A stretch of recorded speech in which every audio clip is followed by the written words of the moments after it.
Hey guys, welcome back to another CreepyPasta coaching quiz, but today I'm going to make it a series because I got bored. And how about make a new series of culture quizzes? And so this is called Your CreepyPasta Life, and it's part 1. Alright? Let's check it out. Purple text. Oh, by the way, none of the pictures except for this one, are owned by me, and I do not own this music. Kevin MacLeod, is that how you say his name, owns that song. So, let's start. Hello, welcome to my quiz. In this quiz series, you will meet the creepypasta and go on an adventure as stated in the description. I'm Spark, and I will be at the beginning and end of every quiz, and maybe in between. That has yet to be seen. Also, before I forget, people will be color-coded. You and the narration will be black, and the others will be colorful, to help you know who's who. Ready? Here's a pic of Toby because he's awesome. Sure. You realize that you've read way too many creepypastas when you started to jump at any strange sound at night and even during the day. You're paranoid because before you read the stories, and now it's even worse, which caused you to develop a strange habit of sleeping with a broken pool stick you found while on vacation once. It wasn't normal, but it helped you sleep at night, and that's all that matters, right? Right! It was hard to sleep with a pool stick, but eventually you did fall asleep, only to wake up with someone leaning over you. So you did what comes naturally to. Swung your broken pool stick as hard as you can. Heck yeah. You swung your pool stick at that jerk's head so hard that when it connected, the pool stick broke with a loud crack, and when you are left with a crumpled, unconscious body on the floor. Well, that was a thing. KO! You got out of bed, stumbled at the sudden use of your legs, and went to get rope you kept in the closet. I can't freaking read. Not only that rope was used to tie up your annoying brother who was sleeping over a friend's house that night, but this time it was used to tie up the stranger that knocked out. Pokes a few times. Wow. So they actually knocked him out? And your face, brother. I can take care of myself. That's what I would say. If I was my OC. Because my OC has brothers. As soon as you finished tying the mystery man to the chair, which was on his track, by the way, and finished patting him down for weapons after finding a sharp, pointy object on the floor near him. You let yourself look at him a little bit. He had brown hair and was wearing dark-colored clothes. The strange thing about him, though, was the blue and black mask he was wearing. Wait a minute. That sounds a lot like it. You lie thought suddenly cuts off as straight as the stranger starts to wake up. What happened? He looks up and sees you. His head then snaps to look at the ropes that you tied him down. You did this? Yeah, I'm surprised too. He stared strangely. Not many people can tie me up, but let alone lock me out. Lock me out? Lock me out. Maybe I should. He spaced out, or at least you think he spaced off. It was hard to tell with the mask on. Before shook his head out of the train of thought, and that he never finished out loud. Anyway, my name is Jack. I was Jack. Can you have time, This is really uncomfortable. Ghost story, Bo. Now, who are you, really? That is who I am. Nope, Other Strike isn't real. Nice to meet you, too. I'm gonna say that straight out. Done! I hope you enjoyed the quiz. Don't forget to please follow, comment, and heart. EJ, you stole my line! How could you? I didn't mean to. Sure. Will the next part come out soon? Yeah. Shock. Well then, hello Zalgo. You fainted in that place between real and not real. You had a dream, or rather a memory of something. It was a choir of unholy childlike voices singing an undisturbed melody.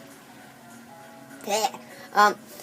He is an eyeless abomination with 7 mouths. His right hand holds a death star, and his left hand holds the candle whose light is shadow and is stained with the blood of Endager. 6 of his mouths speak in different tongues. Yeah, that's Douglas Salgo. Stop it. When the time is right, the 7th shall sing the song that ends the earth to invoke the hive mind, representing chaos, invoking the feeling of chaos without order. Stop it! The Nespertian? Hive mind of chaos, Zogo. He who waits behind the wall. Stop it! Zogo. You awake with the start. Struggle? I don't know, there's a lot of errors. Taking in a sudden breath of air, you could feel the cold sweat dripping off your skin. Was that? Okay, I gotta go to the second part. It's getting very interesting. Like I said, pictures, not owned by me. Hello again, for those whom have left a comment, followed me, or hearted my quizzes. I forgot to heart the quiz! Thank you so much. You have no idea how happy they make me and encouraging they are. I hope this quiz will be just as good as the last one, and for the newcomers, it might be helpful to take the first quiz. Well, first, then this one. In this chapter, you'll meet spoiler,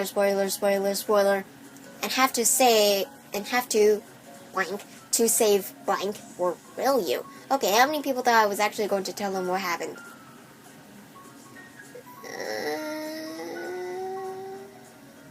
Waiting semi-patiently to start the freaking quiz. After the mess of tying up the stranger now known as Others Jack, you had to untie you. You're still not quite sure that's the wisest thing to do, but you're a teenager, let's face it, in most circles, people think they're stupid and not the line of thought for it's worth. Such as already planning to blame your teenage stupidity, I'm not a teenager yet, on the fact you just freed a killer who eats people's kidneys, because they taste good, if the cops and or parents ever find out about it. That might not go down well. You walk behind EJ trying to remember just what knots you used to tie him up with the first place. Oh dear, this might take a while. Oh, now, let's think. What's their plan to untie the knots? You don't even try to undo the knots, you just cut as close to the knots as possible so you can reuse it later. Carefully finger the knot to find out which ropes are loose and which ones aren't. Then go from there, try to untie them, then for a while just cut the rope with a pocket knife. Start pulling the rope at random. Number 1, because I want to reuse the rope later. After you got agent tired, took them long enough. Me, silence, peasant. He asked you a question that could mean life or death depending on your answer. Could I have my scalpel back? Just don't kill me or I'm gonna kill you. That's not what the text said, but I'm gonna say that anyways. We wants it. We needs it. Must have my precious. Okay, I'm sorry. There was a golem picture and I had to. EJ looks like a kid in that candy shop when he gets his scalpel back. Thanks! He turns away from you while petting the scalpel, mumbling about this precious. Reminds me of myself with food. It does actually happen. He looks back and forth from you and the scalpel a few times before he puts away the pointy object of doom. Or you had to embed some reference. He let out a breath you didn't know you were holding when suddenly he was right in front of you. How did he move so fast? What a whisper. And whisper. Just returning faith. You only had time to recognize the sharp pain somewhere in the neck area before the world turned black. Fudge, I'm gonna die now, aren't I? F you, EJ. Cliffhanger. Nope. Don't do it! I'm scared of Benedict. F you, Salgo. Anyways, oh jeez, I'm going crazy, aren't I? When you woke up in the dark, it was dark with a hint of glowing, bloody red. So you finally encountered another of my kind, have you, my little muse? You can feel your pupils dilate as the voice spoke to you. His words echoing throughout the room. You. So you still remember me after all these years. How sweet. His forearm appeared in front of you, exactly as you remembered him from the start, and Markiplier is scared, and I'm scared too. Apparently. Exactly as you remembered it from the first and what you used to be time you meet. Even the blood was still there. He glided towards you, and okay. Is it because the music is on? Whatever. Next time I'm not going to do music because I can't freaking read. While you were remembering that day, so you froze in place that you simply stiffened it as his hand pressed your cheek. Do not fret, my little muse, your moment comes soon. As you removed his hand from your cheek, his was sliced open the delicate skin. Here I must take my leave. The world started to fade around you. Hello, music. Till we meet once more. Frick! That you so. You awaked, hopefully for real this time, to a bland room. The room was a modest size with a window on the front and a wooden door on the left.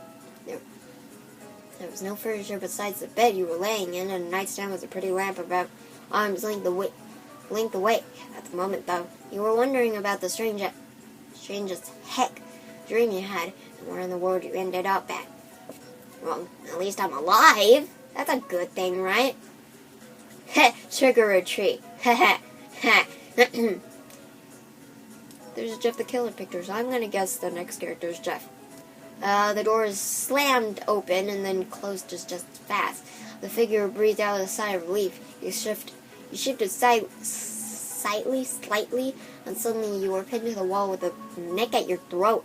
Oh, jeez. That's no problem, actually. Who are you? Psycho, would you please get off me now? And cliffhanger for real this time. Hope you enjoyed the I'm sorry. I have a time limit here. Cool quiz though.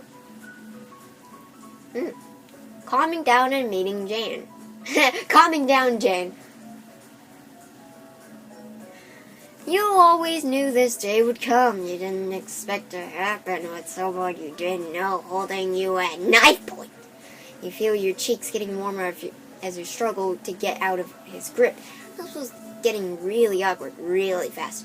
You chuckle from your captor, a smile and eyes take a crazed glint to them.